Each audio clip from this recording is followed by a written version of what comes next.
छात्रों, आज के अपने इस वीडियो में हम छोटा एक टॉपिक जो परीक्षा की दृष्टि से बहुत ही महत्वपूर्ण माना जाता है उस पर चर्चा करते हैं, जो है स्पर्मेटोजेनेसिस, जिसे हम क्या कहते हैं, शुक्राणु जनन। हिंदी में क्या कहते हैं, शुक्राणु जनन कहते हैं।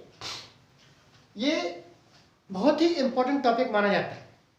इस टॉपिक में कौन कौन सी घटनाएं होती हैं उसको हम इस वीडियो में जानेंगे। सबसे पहले हम चर्चा कर लेते हैं कि शुक्राणु जनन कहते किसको है। ठीक है, पहले परिभाषा की बात कर लेते हैं कि शुक्राणु जनन कहते किसको है।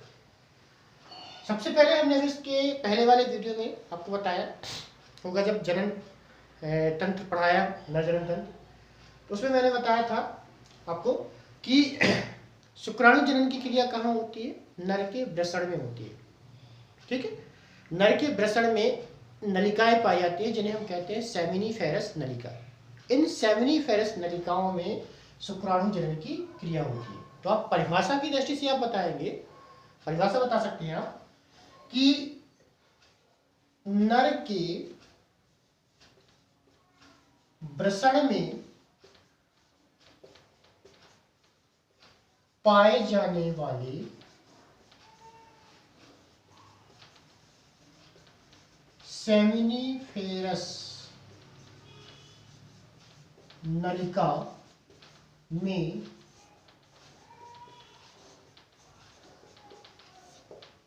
शुक्राणुओं के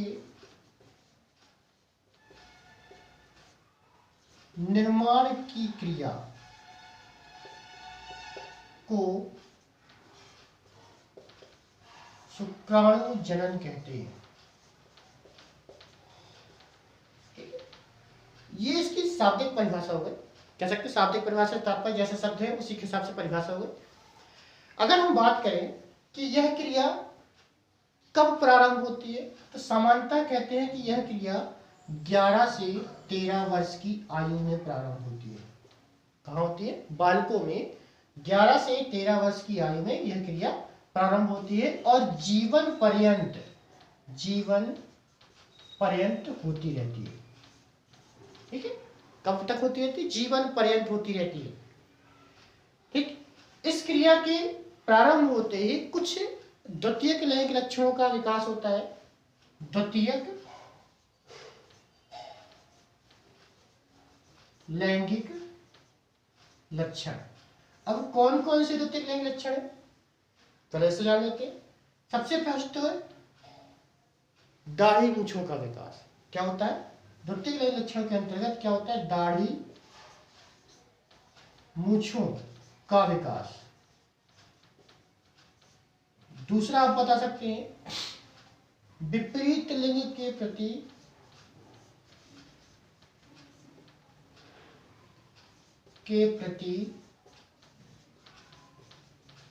आकर्षण।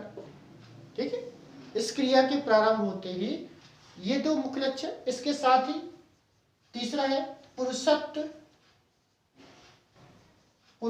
की भावना का विकास। चौथा आवाज में भारीपन।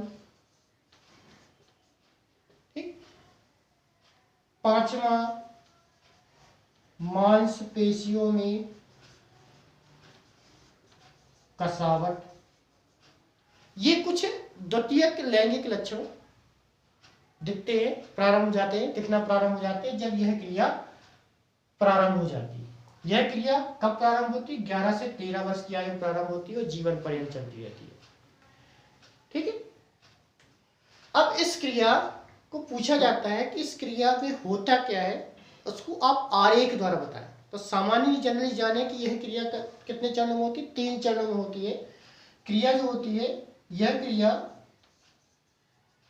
3 चरणों में होती है, जिसे फर्स्ट है गुणन अवस्था, जिसे हम कहते हैं मल्टीप्लिकेशन फेज। ठीक है, दूसरा है वृद्धि अवस्था, जिसे हम कहते हैं ग्रोथ फेज। तीसरा है परिपक्वन अवस्था, जिसे हम कहते हैं मैच्योरेशन फेज। मैच्योरेशन फेज मतलब कहने का तात्पर्य है कि जो शुक्राणुजनन की क्रिया होती है वो इन 3 अवस्थाओं में पूरी होती है। अगर हम इन 3 अवस्थाओं को कहें कि आरेख द्वारा प्रदर्शित कीजिए तो कैसे प्रदर्शित करते हैं आगे देखते हैं। ठीक है, सामान्य तौर पे यह क्रिया 3 चरणों में होती है। कौन कौन से चरण है लिख दिए हमने, आगे देखिए।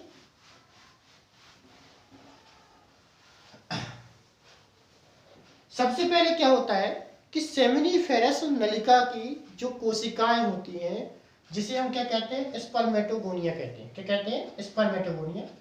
तो ये 2n, इसमें गुणसूत्रों की संख्या कैसी है 2n है, अर्थात द्विगुणित है। इसे हम कहते हैं स्पर्मेटोगोनिया। ठीक है, या स्पर्म सेल भी कह सकते हैं।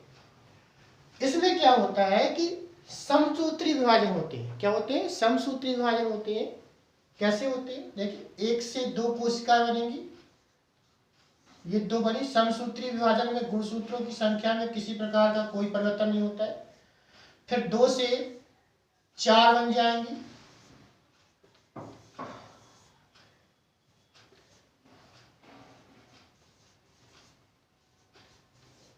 ये 4। ठीक है, ये 4 जो कोशिकाएं बनी, इन 4 कोशिकाओं के बनने की इस अवस्था को हम क्या कहते हैं मल्टीप्लिकेशन फेज या गुणन अवस्था। क्या कहते हैं मल्टीप्लिकेशन फेज या गुणन अवस्था। मतलब इसमें क्या है 1 से 2, 2 से 4 कोशिकाएं बनी। ठीक, अब ये चारों कोशिकाएं क्या करेंगी आकार में वृद्धि करेंगी और आगे के विभाजन भी तैयार होगी, जिसमें से हम किसी एक कोशिका में आगे की क्रिया बता रहे हैं। हम किसी भी कोशिका को ले लेते हैं, हम सामान्यतः इसको ले लेते हैं। ठीक है, ये कोशिका में जैसी क्रिया होगी उसी प्रकार इसमें होगी, उसी प्रकार इसमें होगी, उसी प्रकार इसमें होगी, सभी में एक जैसी क्रिया होगी। हम किसी एक कोशिका में आपको आगे क्रिया बताते हैं। तो ये जो कोशिका है जो गुणन अवस्था से कोशिका बनी, ये क्या करती है आकार में बड़ी होती है। ठीक है, आकार में बड़ी हो जाती है और साथ में आगे के विभाजन के लिए तैयार होती है। तो ये आकार में बड़ी हुई। ठीक है, जब ये आकार में बड़ी होती है और आगे विभाजन तैयार होती है तो इस अवस्था को कहते हैं हम ग्रोथ फेज। क्या कहते हैं ग्रोथ फेज या वृद्धि अवस्था। क्या कहते हैं ग्रोथ फेज या वृद्धि अवस्था कहते हैं। ठीक है, अब इसके बाद इसको हम जो वृद्धि अवस्था में जो कोशिका बनी है, इस कोशिका को हम एक नाम देते हैं प्राइमरी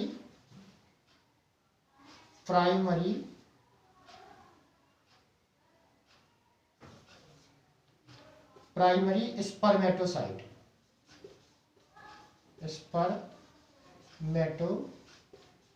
क्या नाम देते हैं प्राइमरी स्पर्मेटोसाइट या प्राथमिक स्पर्म कोशिका।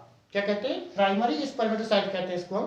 ठीक है, अब इस प्राइमरी स्पर्मेटोसाइट में यहाँ जो विभाजन होगा वो कैसा होगा मियोसिस डिवीजन होगा, अर्थात अर्धसूत्री विभाजन होता है। ग्रोथ फेज के बाद क्या होता है अर्धसूत्री विभाजन होता है, और अर्धसूत्री विभाजन 2 चरणों में होती है, अर्धसूत्री विभाजन प्रथम और अर्धसूत्री विभाजन द्वितीय। तो यहाँ पर क्या होगा अर्धसूत्री विभाजन प्रथम होगा, जिसे हम कहते हैं यहाँ से यहाँ तक दोनों में होगा। यहाँ पे क्या होता है मियोसिस फर्स्ट। ठीक है, डिवीजन। ठीक है, मियोसिस फर्स्ट होता है। तो इसमें क्या होते हैं एक कोशिका से 2 कोशिका बनती है, परंतु गुणसूत्रों की संख्या कैसी हो जाएगी आधी हो जाएगी, अर्थात ये 2n है तो यहाँ पे क्या हो जाएंगे n हो जाएंगे। ये 2 कोशिका बनी। ठीक है, अब ये जो 2 कोशिका बनी इसको हम कहते हैं सेकेंडरी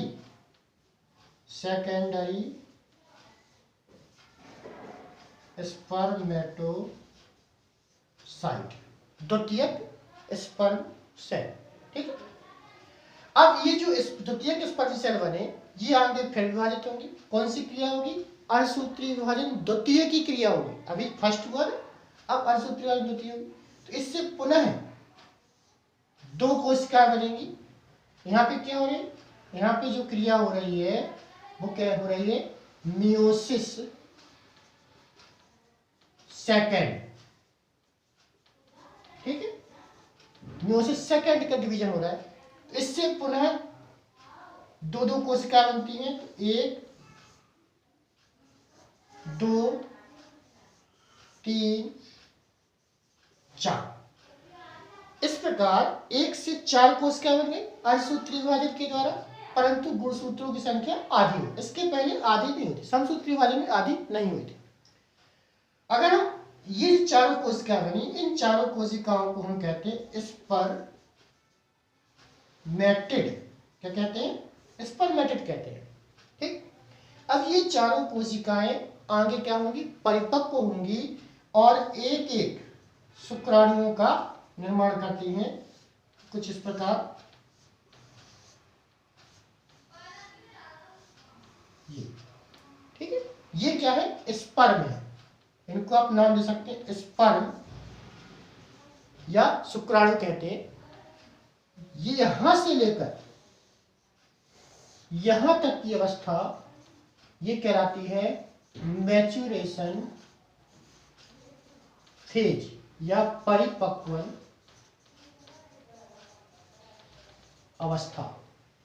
ठीक है, अब देखिए इस संपूर्ण क्रिया में क्या होता है? यह आरेख बना हुआ है स्पर्मेटोजेनेसिस की। इसमें क्या हुआ कि इस जो सेमिनिफेरस नलिका की जो कोशिकाएं थी, इसको नाम दिया था हमने स्पर्मेटोगोनिया।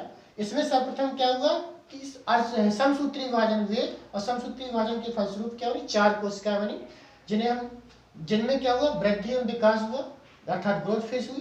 ग्रोथ फेज के अंतर्गत जो कोशिका बनी उसे हम नाम देते हैं प्राइमरी स्पर्मेटोसाइट।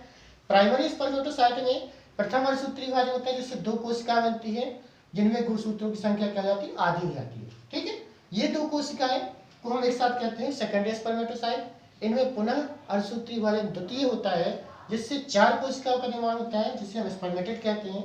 और इन 4 स्पर्मेटेड से 4 शुक्राणुओं का निर्माण होता है। अगर हम कहें कि शुक्राणु जनन की क्रिया में एक स्पर्म सेल से कितने शुक्राणु का निर्माण होता है? तो 4 का होता है। ठीक है, एक स्पर्म सेल से 4 शुक्राणुओं का निर्माण होता है। इस प्रकार इस वीडियो के माध्यम से हमने आपको बताया कि शुक्राणु जनन है क्या, इसकी क्रिया कितने चरणों में होती है और यह क्रिया कहाँ होती है।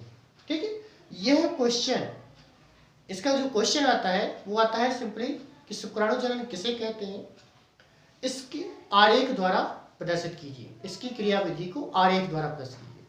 ठीक है, बोर्ड एग्जाम में आने वाला एक वेरी मोस्ट क्वेश्चन माना जाता है। ठीक है, जानकारी अगर अच्छी लगी हो, पसंद आई हो, तो वीडियो को लाइक करें, शेयर करें और इस प्रकार की जानकारी को प्राप्त करते रहने के लिए सब्सक्राइब करें और बेल आइकन को दबाएं, ताकि हर आने वाले वीडियो की जानकारी आपको नोटिफिकेशन के माध्यम से लग जाए। धन्यवाद।